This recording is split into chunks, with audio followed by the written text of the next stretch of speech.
Hello, everyone. I want to welcome you to this hour-long call, Reaching Beyond the Veil and Unlocking the Intelligence of the Universe, which is part of Humanities Team's 2023 Global Oneness Summit. On this call, I have three distinguished guests, Dr. Eben Alexander, Karen Newell, and Suzanne Giesman, and I'm Ross Hostetter, your host today for Humanities Team. Just to briefly introduce everyone, Eben Alexander, MD, was an academic neurosurgeon for over 25 years, including 15 years at the Brigham and Women's Hospital, Children's Hospital, and Harvard Medical School in Boston. In 2008, he experienced a transcendental near-death experience during a week-long coma from an inexplicable brain infection that completely transformed his worldview. A pioneering scientist and modern thought leader in the emerging science that acknowledges the primacy of consciousness in the universe, he is the author of the New York Times #1 bestseller, Proof of Heaven, The Map of Heaven, and Living in a Mindful Universe. We also have on our call today Karen Newell, who is co-founder of Sacred Acoustics. Karen is an author and specialist in personal development with a diverse body of work that rests upon the foundation of heart-centered consciousness. As an innovator in the emerging field of brainwave entrainment and audio meditation, Karen empowers others in their journeys of self-discovery by demonstrating how to connect to inner guidance, achieve inspiration, improve wellness, and develop intuition. She is co-founder of Sacred Acoustics and co-author with Eben of Living in a Mindful Universe. We also have today Suzanne Giesman, who is a spiritual teacher dedicated to sharing the awakened way of living. She's been recognized on the Watkins list of the 100 most spiritually influential living people. A former Navy commander with a master's degree in national security affairs, she served as a commanding officer and aide to the chairman of the Joint Chiefs of Staff. She now guides people to enjoy a consciously connected and divinely guided life. She is the author of 13 books, 6 best-selling Hemisync recordings, and YouTube videos reaching millions of viewers. She produces the Daily Way inspirational messages, the Awakened Way app, and hosts the top-ranking Messages of Hope podcast. In addition to all this, she leads classes, workshops, and retreats and serves as a faculty with the Shift Network and Humanities Team. She's a member of the Evolutionary Leaders Circle, a group of thought leaders from diverse disciplines who support a global shift in consciousness. So I want to thank the three of you for joining me today for this exploration of reaching beyond the veil and unlocking the intelligence of the universe. What better things could we possibly be talking about than those things? So I want to just begin with just kind of an opening to the group. One of the themes of this call is that we are living in a much larger universe than the flat land of normal waking consciousness. Many of us have had experiences with that larger world. And I'm wondering if we could just start out and whether the three of you would be willing to share some of the experiences that shifted your life and got you into the work that you're doing now. And maybe, Eben, we can start with you and just go around the table. Okay. Thanks, Ross. It's great to be here with you today. And basically, I was gifted with a case of severe meningoencephalitis back in 2008. Now, as a former neurosurgeon, of course, I might not have used those words gifted before, but I promise you that what I went through was a tremendous gift in my life. And the 15 years I've spent since that time reconciling what happened to me and then also using meditation in the form of Sacred Acoustics to return to those realms on a regular basis has been a tremendous gift to me overall. And it's really enabled a 180-degree flip in my worldview away from that conventional materialism and its false sense of separation between us to one that's much more kind of a quantum-informed notion of consciousness and the world that we all share together. And for me, that binding force of love is an incredible force of healing. And I look forward to the other participants' answers here, but for me, it's a tremendous gift to have that NDE in a setting that should have allowed no consciousness whatsoever, and yet I had the most profound conscious experience of my life. So with that, thanks for having me on. I want to talk more about NDEs. I've had one myself, but let's go around the table. Suzanne, you're next.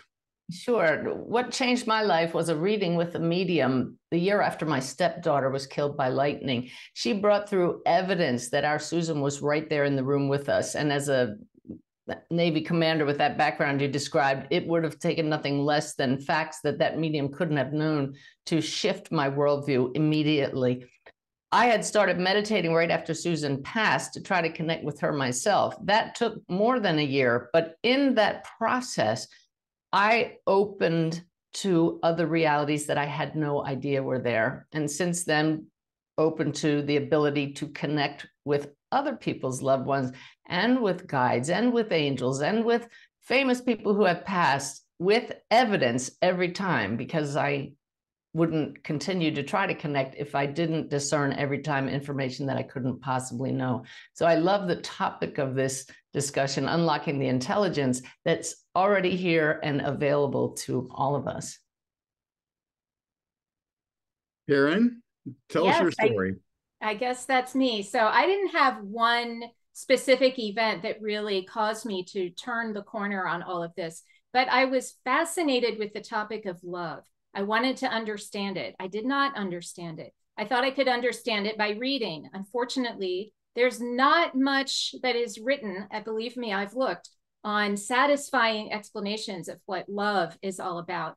And I eventually discovered that I could touch that love that near-death experiencers describe. They come back talking about this amazing love.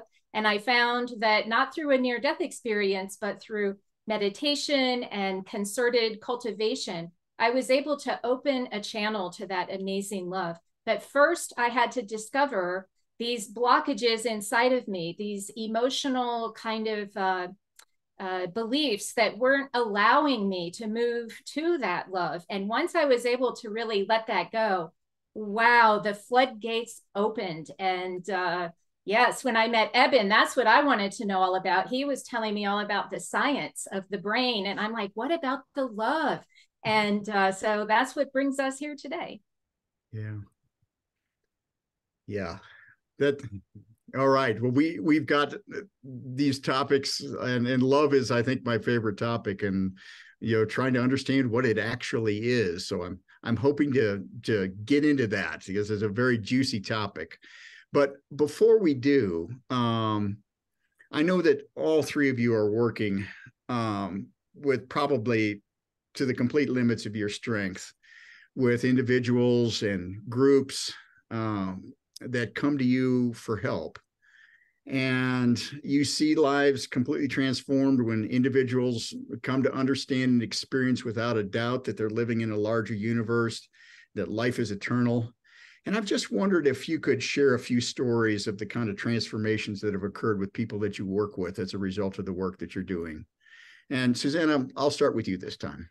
Well, I want to share one that just came to light last week, and it's not somebody I work with. It's a family member, relatively close, who I never would have dreamed would have shifted as he has.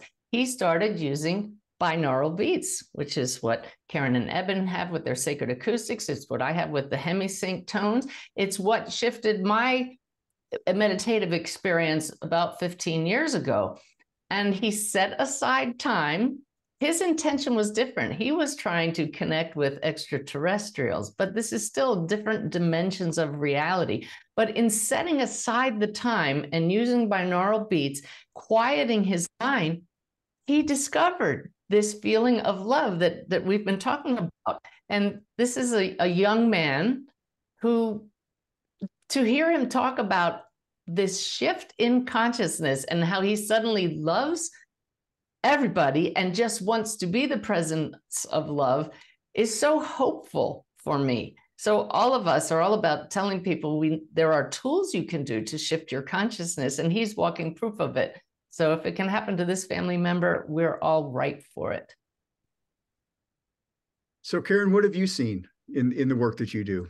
Well, I've seen amazing transformations in people. They write to me and say things like, oh, I never thought I could feel this love just like I talked about, and now I can. They talk about how their anxiety is much lower. They're able to get better sleep. But my favorite stories are the ones where they might have an unexpected out-of-body experience or something, and then they're like, that gets their attention.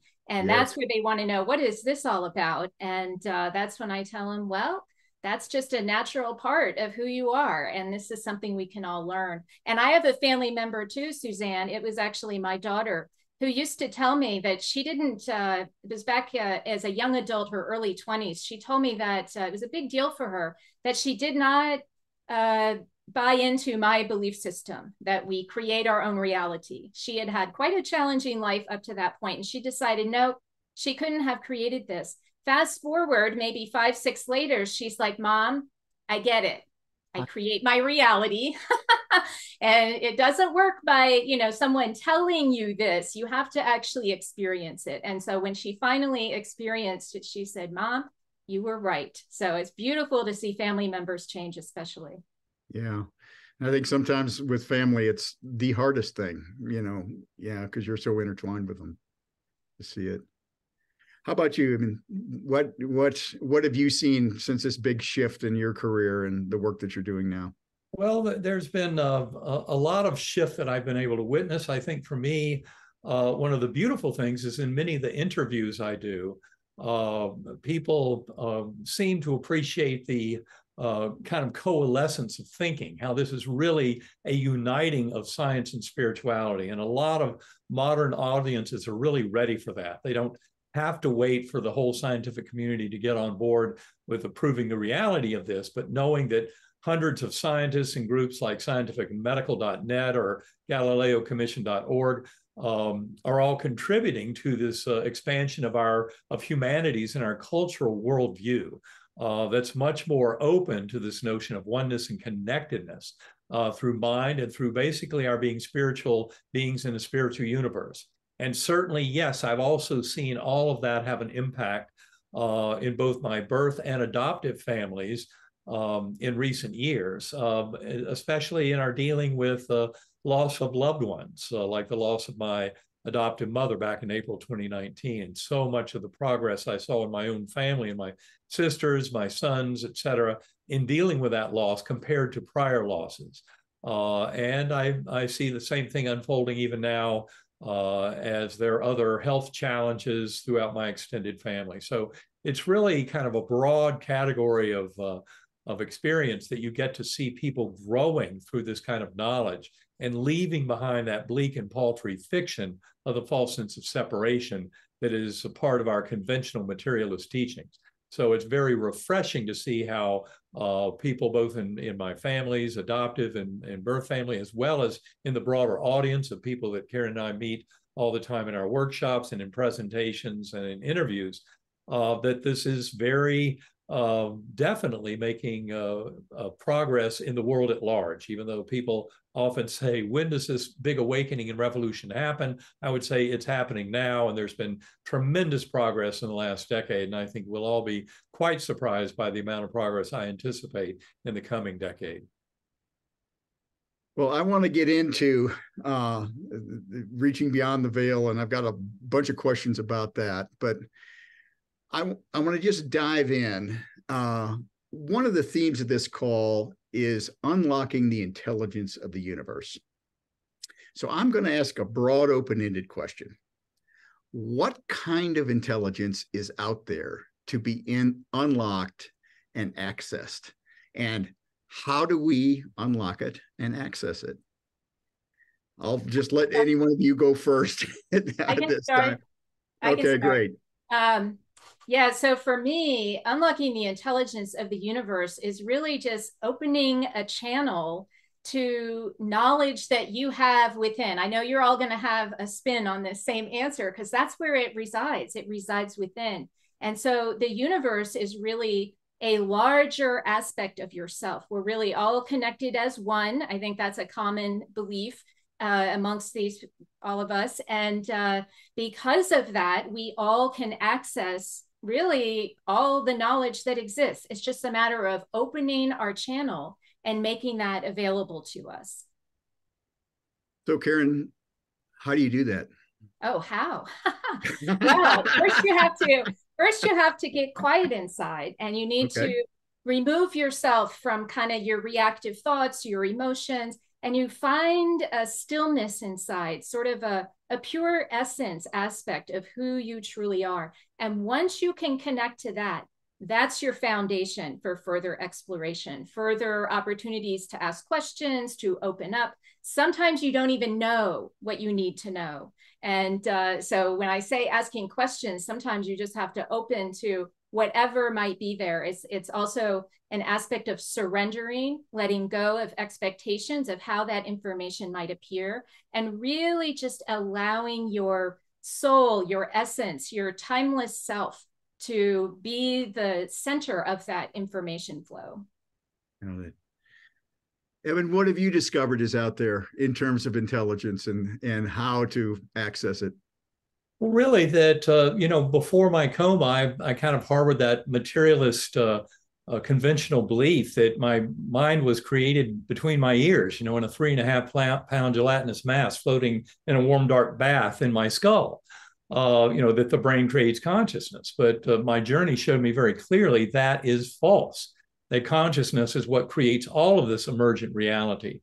And so this kind of major flip in our cultural understanding, I think, is very important. And that's getting with the notion that the scientific world is well on a pathway of demonstrating that this is the fundamental nature of reality, and really a coalescence of understanding that's been over 5,000 or more years in terms of understanding. So we're talking about a major paradigm shift, and people who are paying attention to this kind of call are those who have access to this kind of information channel. And ultimately, what we're going to end up doing is discovering that this is not about simply the rational, logical, linguistic brain, our ego mind kind of following the breadcrumbs and coming to conclusions, but much more opening ourselves to the wisdom of the universe, to that feeling of that unconditional love in meditation, centering prayer, whatever ways of kind of going within. And as Karen mentioned, meditation is a very powerful way to do this. And I would say it does so by allowing you to realize that your ego mind, and that's the little voice in our head that so many of us are used to thinking is who we are, is little more than a parlor trick. But that your consciousness, which is your awareness of existence, is a far grander mystery than just a little kind of trick of awareness arising from the physiologic workings of the brain. And this is really sharing the mind of the universe. And that's what we're all doing. And the deepest lesson of NDEs across the board and across millennia has been one of the binding force of love that connects us all. And that, I think, is what we were talking about earlier, this force of love. But the more we can come to identify with that and realize how it truly connects us, not only with all of our fellow sentient beings, but with the universe at large, that is what enables us to really start to gain power in terms of understanding our relationship with the universe, our ability to discern information beyond the confines of our kind of materialist thinking, but going out and having telepathic connections with others, having very deep kind of emotional, intuitive connections with others, empathic connections with others, and that this is really about some emotional kind of sharing and coming into wholeness through defining these principles and then exploring them on our own through meditation and centering prayer. So I think all of this is a very ambitious program of expanding our awareness of the one mind and how we all share that, and realizing how by sharing this, basically the dream of the one mind, we're participating in the evolution of consciousness itself, which occurs through all of these interactions of sentient beings in this process of self-discovery and discovery by self, I mean, of the connection with the universe at large. So in this grander field of thinking, it opens the door for all of us to come into higher knowing and a sense of achievement through recognition of these connections that we share with each other and with the meaning and purpose of the universe at large. Boy, that was a beautiful explanation, and it's especially a beautiful explanation of that paradigm shift, just that shift, in understanding of causation. And yeah, so Suzanne, I know that you work with so many people in reaching beyond the veil and actually helping people touch persons that are in other dimensions of reality, information that is in other dimensions of reality. So talk to us about what you've discovered in terms of the kind of useful intelligence that is out there that loves and heals and well, I'd like to expand on what both Karen and Evan talked about. And I've spent so much time in meditation asking for clarity on what exactly is the mind, because there's very little agreement on that. And one thing that really works for me are metaphors for understanding. And for me, the mind is the activity of this sea of consciousness. If we think of the sea, many of those of you listening to this program are familiar with the metaphor that we are like the waves in the sea. You can't remove the waves from the sea. They were not separate. But I like to picture the Gulf Stream in the Atlantic Ocean. If you've ever seen aerial photos that show the Gulf Stream in different colors based on temperature, you can see that it's made up of many, many eddies or whirlpools, swirling areas. And I like to think of each of our individual minds like whirlpools or eddies in this flow of consciousness. And so when Karen speaks of going within to access all that is, that's like going to the center of each of these eddies that we are, to find that stillness that accesses the whole sea of consciousness. But that's why when we get still, we can access everybody else's mind as well. But it's not just pulling data out of the ether. These are all sentient beings, because this sea of consciousness is also sentient, creative, even humorous at times. And so when we want to access information to which we don't have access immediately, we don't try, we relax into it. Just yesterday, my husband asked me to try to remember some piece of information. I don't know if it was a song lyric or what.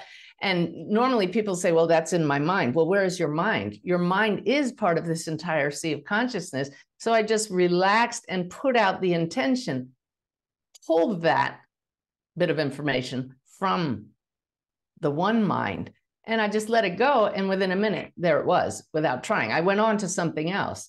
So that mind, we all share. And in fact, when we started, I realized that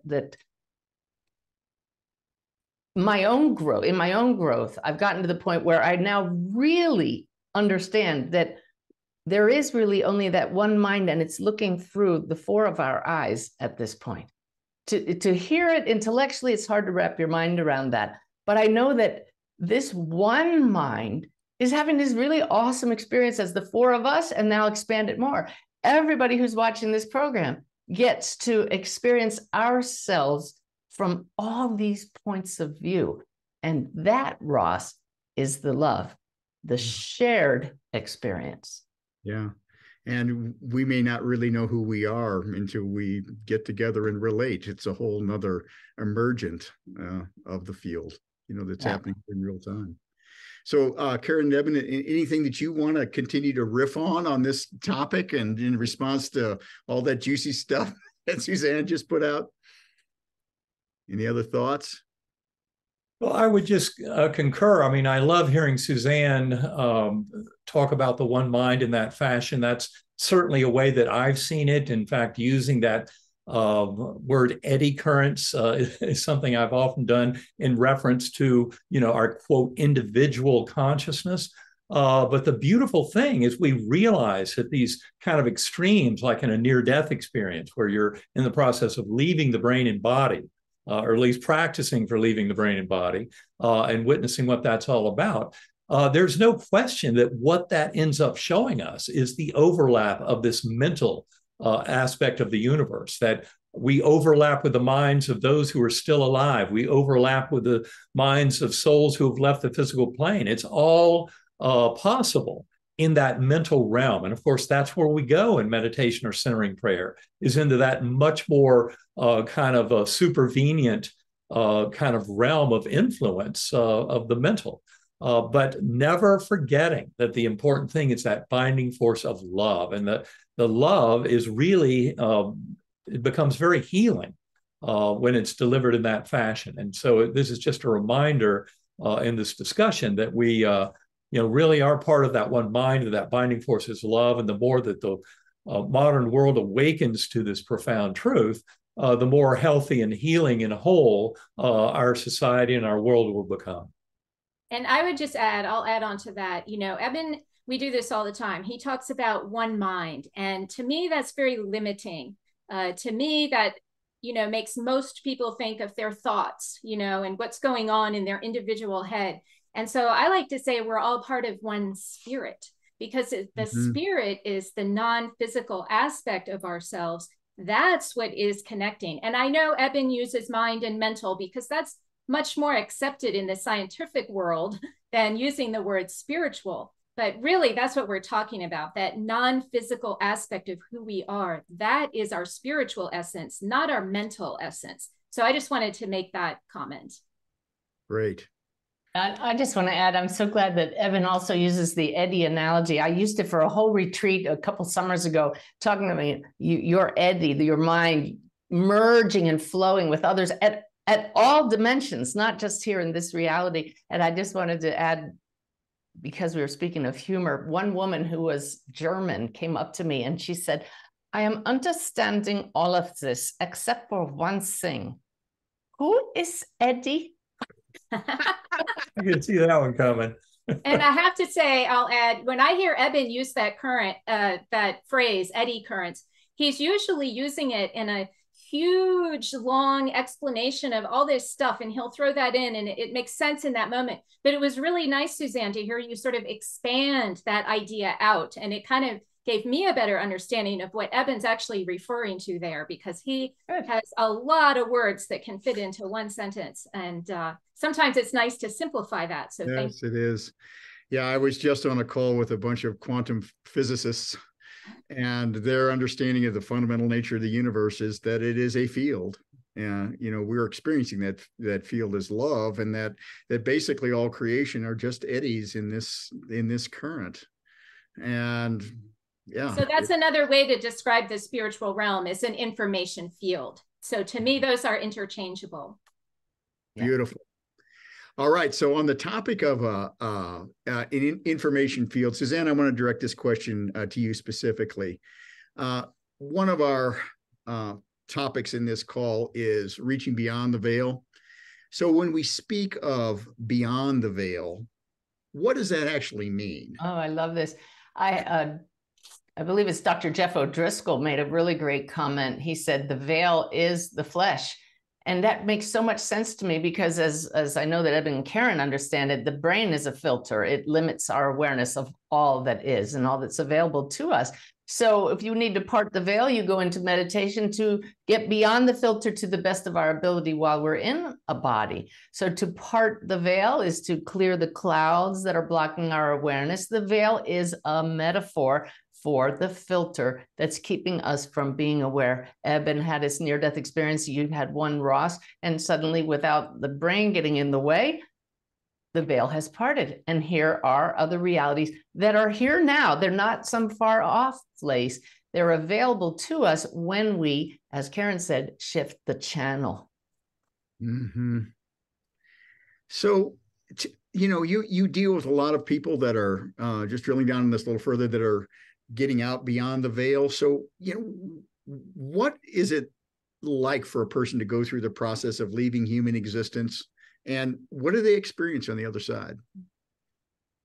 It's going to be two different experiences. I've heard it secondhand from those who have gone through it and didn't come back into physical form. I'm talking to so-called dead people who are not dead. And then you have Eben and you, Ross, who have actually experienced it, but very freeing, and suddenly very aware of this total connection with all that is, the love. And suddenly no judgment of others, suddenly able to visit and be aware of your loved ones who are still in physical form, know their thoughts, visit multiple people at once. So it's a whole different rule set once you're no longer in a body.